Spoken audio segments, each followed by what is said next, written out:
All right. Our book has chapters 1, 2, 3, 4. They also have a chapter called Chapter P, which is like the pre-chapter. And so it is the very first chapter in the book. And so we're going to be in P lesson 3 today.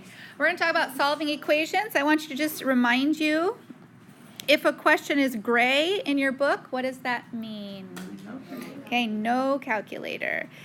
And so I'm going to do 2 problems with you to review with you how that would work.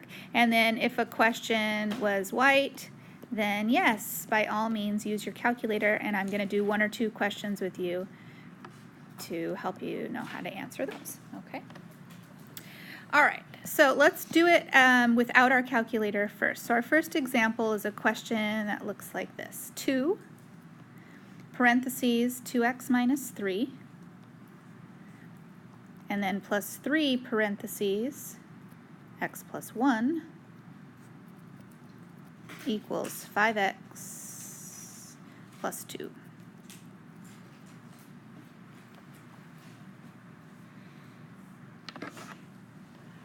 Okay, now deep down in a very secret place you don't share with many people, you might actually kind of enjoy this kind of math problem. There might be somebody in here that, like, secretly you kind of think it's sort of fun to distribute and add like terms and solve the answer. Something kind of satisfying about it. You might not admit it, but you might think it's kind of fun. So our first step when you're doing without a calculator is to distribute, right? So what are we distributing here? The 2, okay? So we're going to distribute our 2. What else are we going to distribute? All right. So we're going to do 2 kinds of distributing. If you want to work ahead of me, that's fine. Then you can kind of double check to make sure you didn't make a mistake.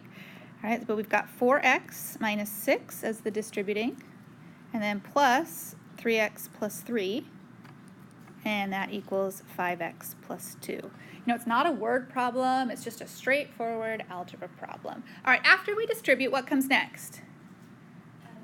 Combining like terms, adding like terms. So we're looking for x's. So in the front half of the problem, I do have 4x and 3x. So that would be the like term of 7x. And then we do have the minus 6 and the plus 3, which would be a like term together.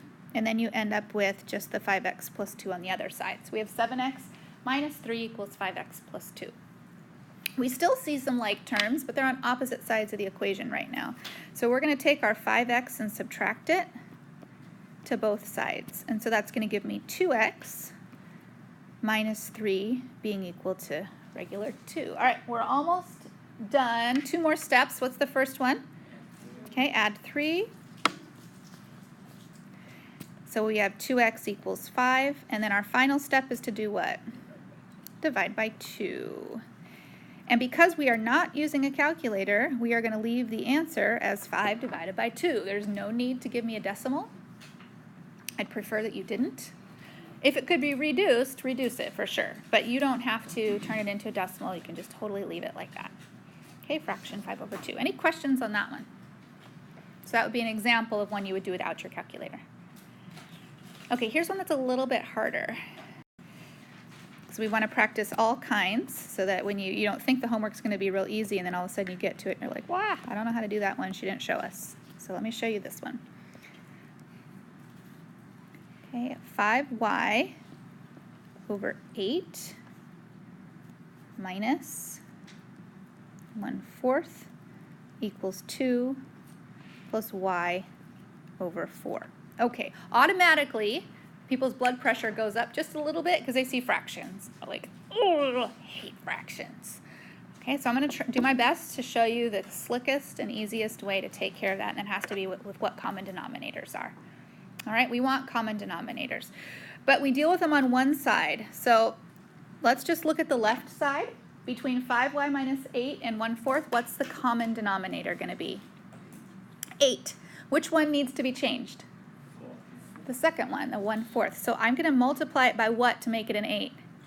2, and I got to do that on the top and bottom. All right, so I'm going to multiply that by 2. So that's going to give me 5y minus 8 over 8 minus 2 over 8. So that's a common denominator. How about on the other side?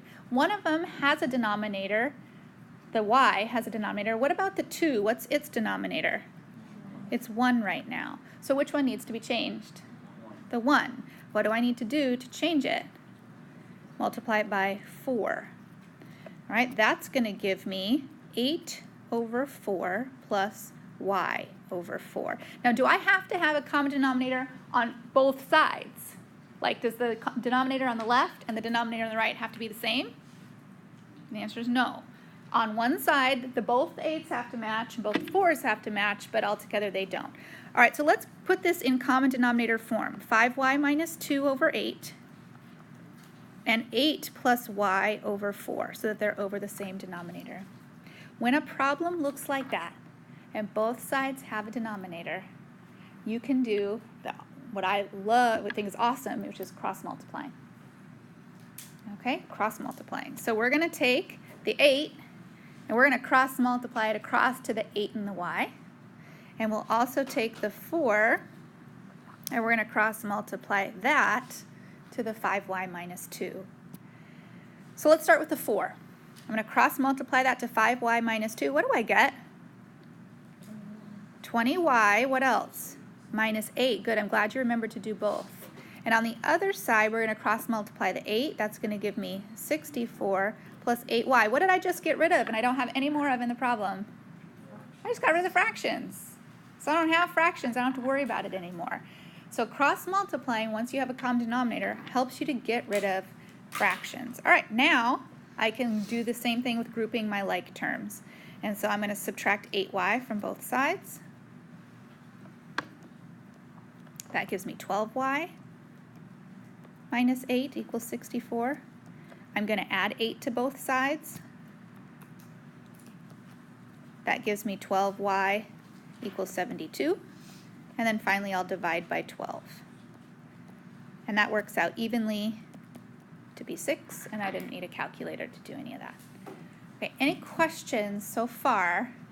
You'll have distributing, you'll have common denominators, and cross-multiplying are going to be some of your techniques for how to solve these problems without your calculator.